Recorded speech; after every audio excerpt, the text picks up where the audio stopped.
Governor صاحب بہت شکریہ، آپ نے ہمیں وقت دیا۔ اس وقت علی رضا عابدی کے والد بھی ہمارے ساتھ موجود ہیں، تو میں آپ ہی کی زبانی جاننا چاہوں گا کہ آپ کی ابھی تک کی تفتیش کے نتیجے میں آپ کہیں پہنچے ہوں، کچھ لیڈز ایسی ملی ہوں جو نشاندہی کرتی ہوں کہ آگے کس جانب بڑھنا ہے؟ ندیم صاحب بہت شکریہ آپ کا۔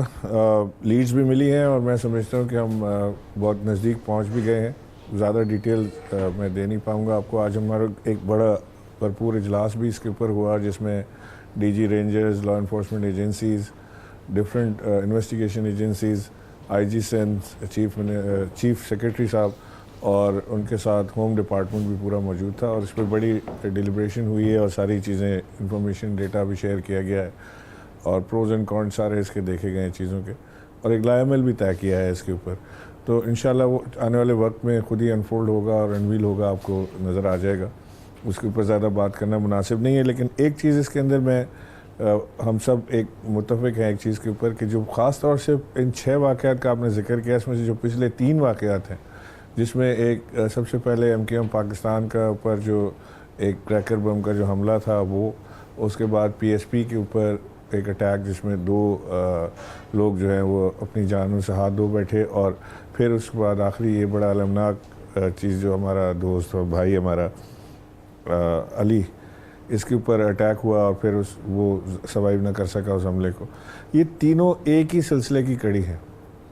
لگتا یہ ہے کہ اس میں یا تو کوئی اس طرح کے عناصر شامل، ابھی ہم کوئی چیز اس میں خارج از امکان نہیں کر رہے کہ اس کے اندر کوئی انٹرنیشنل ہاتھ ہو سکتا ہے کسی قوت کا، اس کے اندر سی پیک کو خراب کرنے کی کوشش ہو سکتی ہے، اس کے اندر جو امن و امان قائم ہوا ہے اس کے پیچھے کوئی گینگ وار کا معاملہ ہو سکتا ہے، یا پھر یہ جو لندن سے احکامات آتے ہیں ان کا کوئی پیروی کر رہا ہے۔ اس میں سے کوئی چیز بھی ہم ابھی خارج امکان نہیں کر سکتے جب تک ہم حقیقی قاتل تک نہ پہنچ جائیں،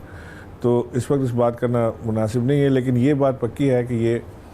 کوشش یہ ہے کہ یہ 3 جو دھڑے بنے ہیں، گروپ بنے ہیں MKM کے، ان کو اگر آپس میں لڑایا جائے، جو کہ آپ نے مثال خود بھی دی کہ MKM اور حقیقی کی جس وقت جنگ تھی تو اس وقت سب سے زیادہ کراچی میں خونریزی اور لاشیں گر رہی تھیں، تو اس کیپیبلٹی کو اگنائٹ کرنے کی کوشش ہے کہ اگر وہاں سے کوئی چیز ایسی ہوتی ہے تو یہ آٹو گیئر پہ چلا جائے اور یہ آپس میں لڑنا شروع ہو جائے، پھر یہ ہو۔ تو اس میں تو ایک میں سمجھتا ہوں کہ بڑا تحمل کا مظاہرہ کیا تمام گروپوں نے، اور کوئی ایسی کال کسی نے نہیں دی جو اگر ہم آج سے یہی کام آج سے ہم 2.5 سال یا 3 سال پیچھے لے جائیں ندیم صاحب، تو آپ کو بھی خیال ہوگا، خود بھی آپ نتیجہ اخذ کر سکتے ہیں کہ اگر 3 سال پہلے یہ کام ہوا ہوتا جس وقت لندن سے الطاف حسین صاحب کال دیا کرتے تھے، تو اس وقت کیا کراچی کی حالت ہوتی، کس کشت و خون میں کراچی ہوتا، ایک کے پیچھے کو 20-25 مرڈر ہونا کوئی عام سی بات ہوتی، 3-4 دن کے لیے کراچی بند ہو جاتا، روڈوں پہ آگ لگی ہوتی، وہ سارا سیناریو نہیں دیکھنے کو ملا ہے۔ تو میں سمجھتا ہوں کہ اس میں ہم سب کو، جو کراچی کے اسٹیک ہولڈرز ہیں، ان کو بھی کریڈٹ جاتا ہے کہ انہوں نے تحمل کا مظاہرہ کیا۔ اس میں ہماری law enforcement agencies, rangers, army, سب کو کریڈٹ جاتا ہے کہ جنہوں نے لا اینڈ آرڈر کو بڑا کنٹرول کیے رکھا، اور اس فیملی کو کریڈٹ جاتا ہے کہ جن کے گھر میں اتنا بڑا سانحہ ہوا اور انہوں نے کوئی ایسی کال یا کوئی چیز نہیں دی۔ حالانکہ میں آج جب جنازے میں گیا تھا تو میں نے وہاں پہ کافی اس طرح کے مشتعل کارکنان بھی تھے جو غصے میں تھے، غم میں تھے، اور وہ ان کو اگر کوئی ایک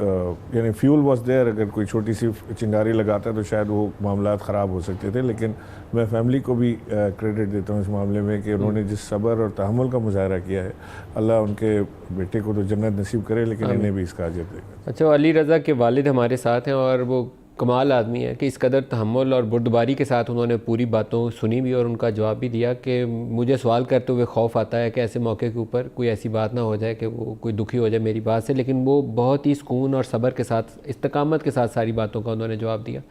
لیکن آپ سے گورنر صاحب ایک سوال جاننا بہت ضروری ہے۔ میں نے 6 واقعات جو گنوائے، آپ کہتے ہیں کہ 3 ایک ہی سلسلے کی کڑی ہیں، تو پہلے 2 ابھی اگر علی رضا عابدی کا سلسلہ آپ کسی گروپ اور کسی جگہ سینٹر کے ساتھ نہیں جوڑتے تو پہلے 2 واقعات کو تو جوڑ سکتے ہیں۔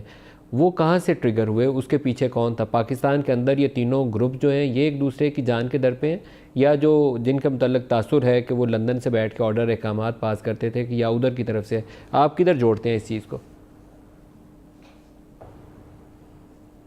میں وثوق سے نہیں کہہ سکتا ندیم صاحب اس وقت، لیکن مجھے جو میری ذاتی خیال ہے، جو ذاتی رائے ہے، وہ یہی ہے کہ یہ جس نے بھی کیا ہے یہ ایک ہی سلسلے کی کڑی.